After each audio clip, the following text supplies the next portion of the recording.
Today on Points for Tryin, we are looking at your comments and suggestions. Spoiler alert, all of you get points! Yay!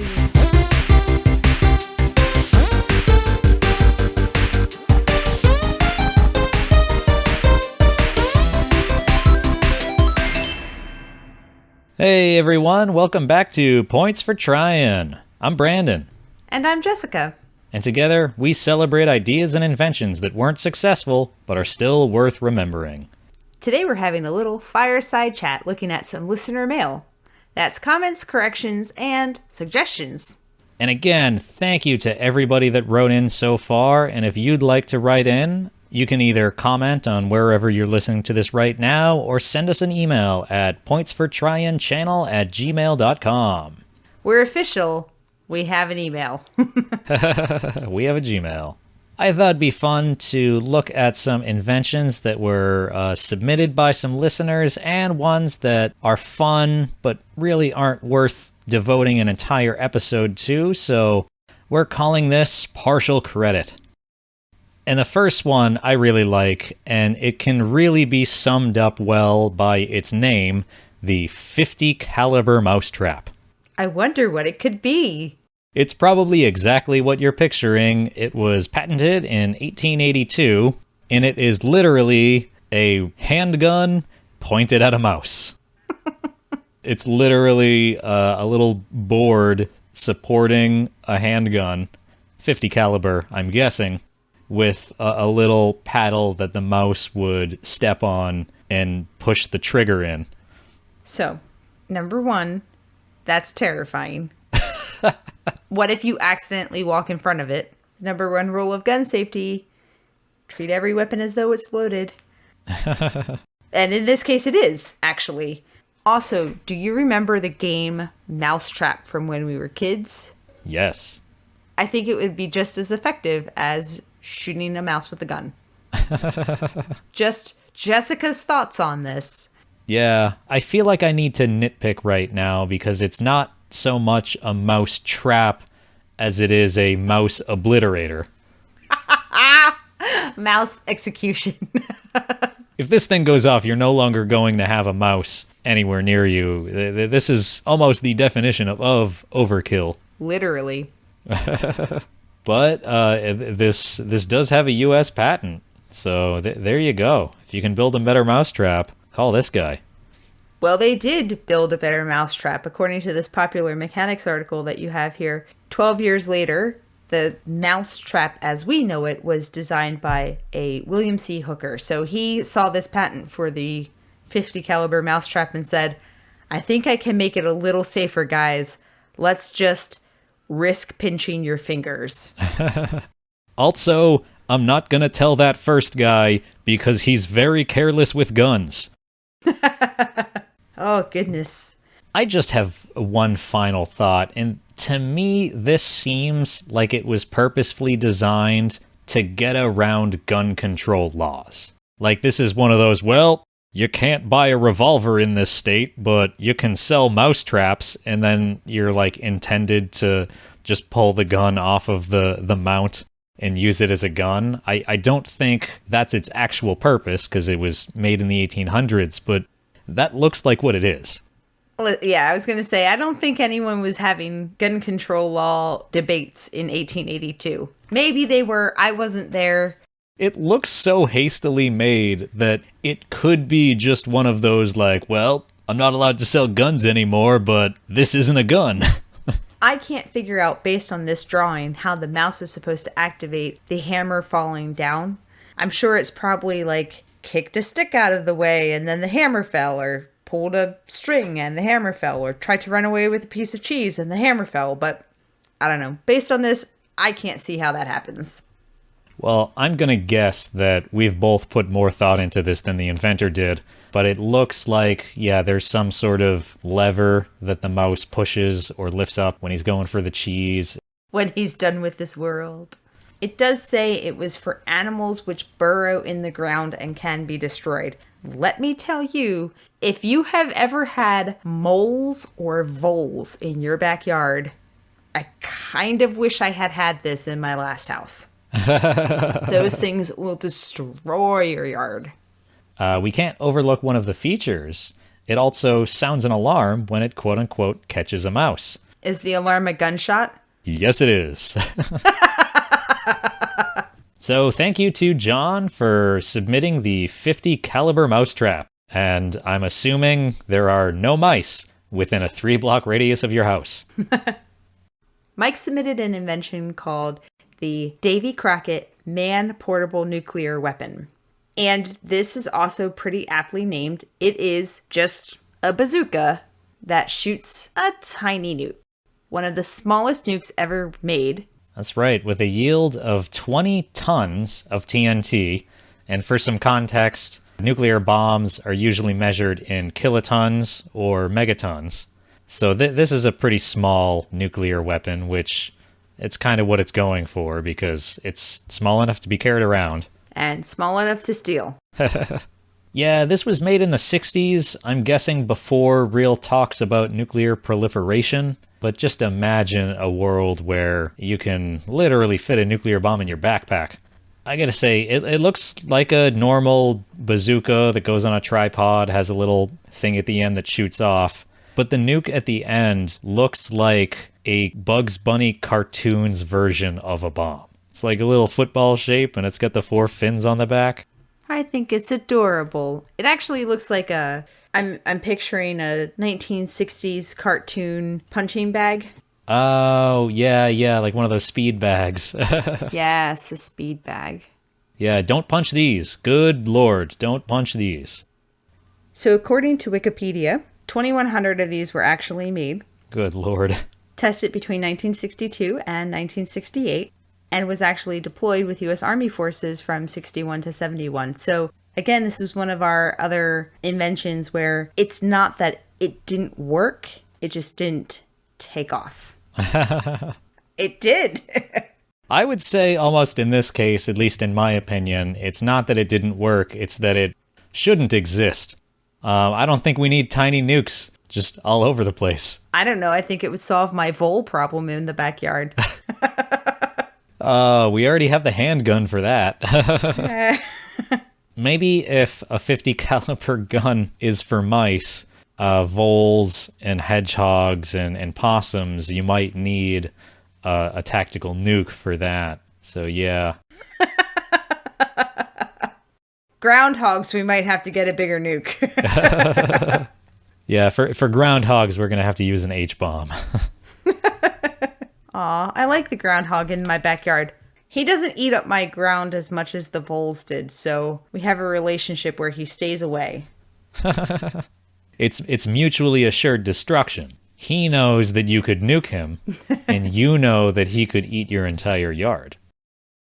Changing things up, there's one that I wanted to talk about called the electric tablecloth. I don't have a whole lot of information about it, but a couple in England found one and donated it to a nearby museum. And it's a tablecloth that like plugs in like an electric blanket, and it's got wires embedded into it. And it comes with these lamps that have spikes on them. And then if you want to add lighting to your table, you just jam the spikes into the tablecloth and you can put them and rearrange them wherever you want. As someone who likes to hostess parties, this is amazing. Right? Isn't this a legitimately awesome idea? Also, that would be heckin' hard to keep clean.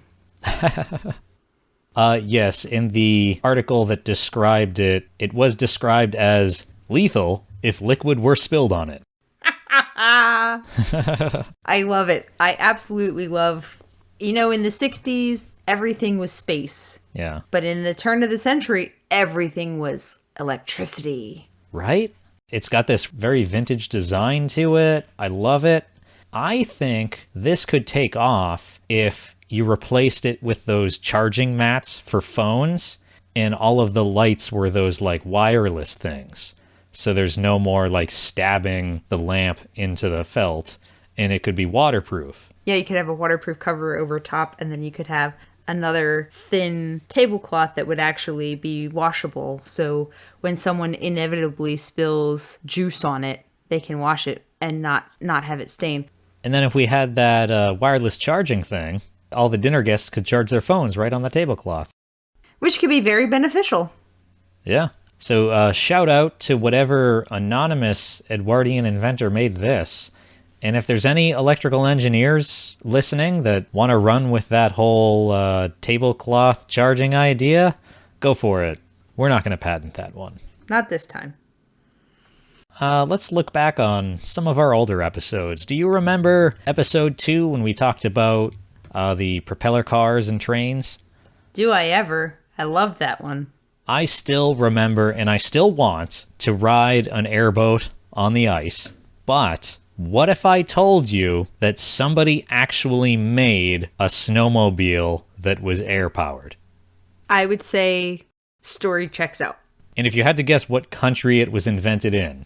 I mean, I cheated because I saw, but I would absolutely guess Russia because that sounds like the most Russian thing to do. Right?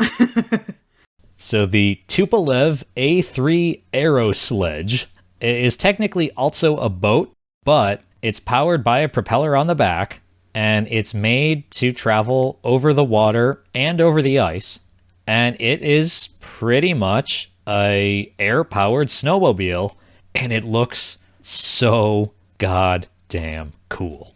Am I seeing this picture correctly that the doors open up like a Tesla door opens up? Yeah, it's got gull-wing doors like a Tesla or like a DeLorean, which just makes it that much cooler.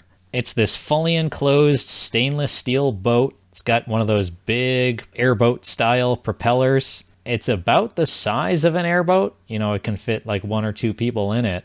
And man, I bet this could just tear up a frozen lake. Okay, everybody who's out there playing the Is It Spaced game, drink. Because this thing is so space. And also, it started in, you guessed it, the 60s. Everything is space. Everything is space. Development began in 61, production began in 64, and production continued until the early 1980s. Thank you, Wikipedia. More importantly, let's just talk for a second. Thank you to all of the people who do the research to put it into Wikipedia and cite their sources, so if you want it to go to the primary source, you can. A+, points for all of them.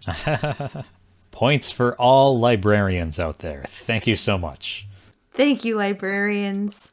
So this is classified as an aerosled. I don't know how many aerosleds exist, but that is my new favorite type of vehicle. In episode 4, we covered animal spies, and my illustrious co-host Brandon pointed out later that we went through the entire episode about animals being used as spies, but we never once made a joke about stool pigeons. I am very, very sorry about that. I will strive to do better next time. How did we both miss that? I don't know, I was thinking about bat bombs, and I didn't... So when we talked about human launchers, we got one of my favorite comments, specifically talking about the centrifugally assisted birthing apparatus, bringing up an overlooked detail in this invention, the presence of an umbilical cord. And I quote from Janelle, "No matter how you fling the child out, it's bound to become a squishy kite." And I'm also taking the opportunity right now to announce that Squishy Kite is the name of my new ska band. That is really great, Janelle. Having never birthed a human, I totally overlooked the fact that there is an umbilical cord. And now that invention is even more terrifying. Although we did point out that the inventors of that also had never had children. So maybe they forgot about umbilical cords. Janelle, thank you for pointing out that design flaw, and thank you for making sure I'll never sleep again. We got a lot of comments about the flying tank, and I think I can see why. A lot of people did point out that there are what you could call, quote-unquote, flying tanks. There are heavily armored aircraft. But to me, a flying tank is something that you can drive around on the ground and use as a tank, but it can also fly. So a lot of these are, airplanes or helicopters that have a ton of guns on them. And like, yeah, it kind of fits it, but it just doesn't do it for me. How about you? I think the thing to remember about this was that flying is a misnomer. It was meant to glide down to Earth and then have the wings removed so that it could be used as a tank. So I think it would be more akin to the parachutes that we looked at where they were parachuting Humvees in. The intent is to get it down onto the ground and then use it as the wheeled or tracked vehicle that it is.